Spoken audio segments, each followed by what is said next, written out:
Welcome to my channel లీలా కన్నీ. ఈరోజు నేను పక్కా కొలతలతో మురుకులు ఎలా చేయాలో మీకు చూపించబోతున్నానండి. ఈ మురుకులు క్రిస్పీగా చాలా టేస్టీగా వస్తాయి అండ్ చాలా ఈజీగా కూడా మనం చేసుకోవచ్చు. ఇది హెల్తీ కూడా. మనం దీంట్లో శనగపిండి ఏమాత్రం వాడుతులేదు కాబట్టి ఇది హెల్త్కి కూడా చాలా మంచిదండి. సో ఈ మురుకులు చాలా క్రిస్పీగా వస్తాయి. నియర్లీ 15 రోజుల దాకా మనము ఇవి స్టోర్ చేసుకోవచ్చు. స్నాక్స్గా మన పిల్లలకి స్నాక్స్ బాక్స్లో కూడా పెట్టుకోవచ్చండి. ఫస్ట్ నేను ఇక్కడ పప్పులు తీసుకొని ఈ పప్పులు అనేది ఫస్ట్ మిక్సీకి వేసాను. పౌడర్ అనేది మెజర్ చేసుకుంటున్నాను. సో ఇక్కడ మనం ఇలా మిక్సీకి వేసిన పిండిని, పప్పుల పిండిని మనం జల్లించుకోవాలి. సో జల్లించుకున్నాక మనం దీన్ని మెజర్ చేసుకోవాలండి. ఫస్ట్ ఒక మెజరింగ్ కప్ తీసుకున్నాను. ఇక్కడ బియ్యం పిండితో నేను 2 కప్పులంతా బియ్యం పిండి వేశాక అదే కప్పుతో ఒక హాఫ్ కప్ అంతా పప్పుల పిండి కూడా మనం వేసాం మెజర్ చేసి. దాంట్లోకి కొంచెం బటర్ వేసానండి. వెన్న వేసుకోవచ్చు. బటరు వెన్న లేని వాళ్ళు నూనె కొంచెం వెచ్చగా చేసుకొని నూనె కూడా మనం వేసి కుకింగ్ ఆయిల్ కూడా దీంట్లోకి వేసుకోవచ్చండి. సో టేస్ట్కి సరిపడా అంత సాల్ట్ వేసి, అలాగే దీంట్లోకి హెల్త్కి చాలా మంచిదండి వామ్ అనేది వేసుకోవచ్చు. అలాగే ఒక 4-5 టేబుల్ స్పూన్లంతా నూగులు వేసాను. ఇది మీకు కావాలంటే వేసుకోవచ్చు, లేకోకుంటే నూగులు అనేది స్కిప్ చేసుకోవచ్చు. కారం కూడా వేసాను.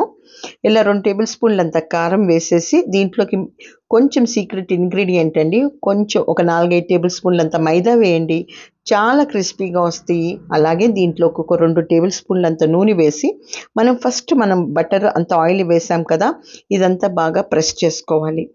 ఇలా పిండికంతా బటర్ పట్టేలాగా ప్రెస్ చేసుకుంటే అప్పుడే బటర్ అనేది బాగా కరిగిపోయి పిండిలో పడుతుందండి. అలాగే ఇప్పుడు కావాల్సినంత వాటర్ అనేది కొంచెం వేసుకొని మనం ఒక డౌ లాగా తయారు చేసుకోవాలి.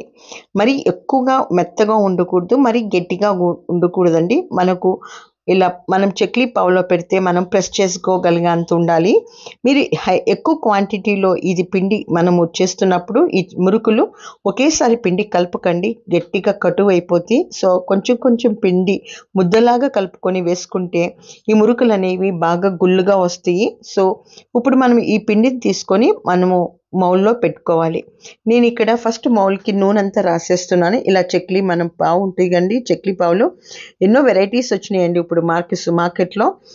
మీకు ఏది కన్వీనియంట్ ఉంటే అది తీసుకొని మనము ఇవి చేసుకోవచ్చు. నేను ఇక్కడ స్టార్ అనేది షేప్ తీసుకున్నాను. మీకు 2-3 షేప్లు ఉంటాయండి దాంట్లో, అది ఏది కావాలంటే అది వేసుకోవచ్చు.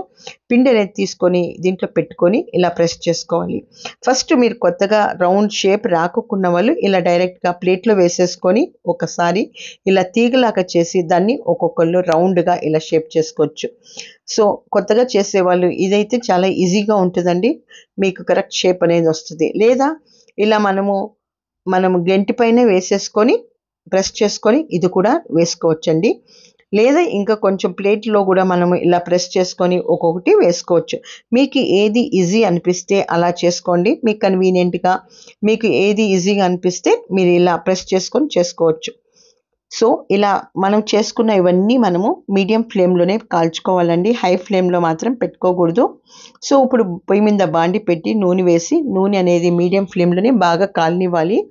సో ఇలా కాలాక హై ఫ్లేమ్లో పెట్టి కాలిస్తే పైన నల్లగా అయిపోయి లోపల మాత్రం ఉడకదు. సో కొంచెం బాగా మీడియం ఫ్లేమ్లోనే పెట్టి దీన్ని బాగా వేగనివ్వాలి. మనం ఇది వేగేటప్పుడు బాగా తిప్పుకుంటూ ఉండాలి. అన్ని పక్కల ఈ మురుకులు అనేవి వేగాలి కాబట్టి మనము ఇలా 2-3 సార్లు కలుపుతూ మనం దీన్ని వేగనివ్వాలి. ఎంతో టేస్టీ అండ్ చాలా ఈజీగా ఉండే ఈ క్రిస్పీ మురుకులు మీరు కూడా తప్పకుండా ట్రై చేయండి. హెల్తీ కూడా చాలా మంచిది. మనం శనగపిండి చేయలేదు కాబట్టి జస్ట్ పప్పుల పిండి యూజ్ చేస్తాం కాబట్టి హెల్త్కి కూడా చాలా మంచిదండి.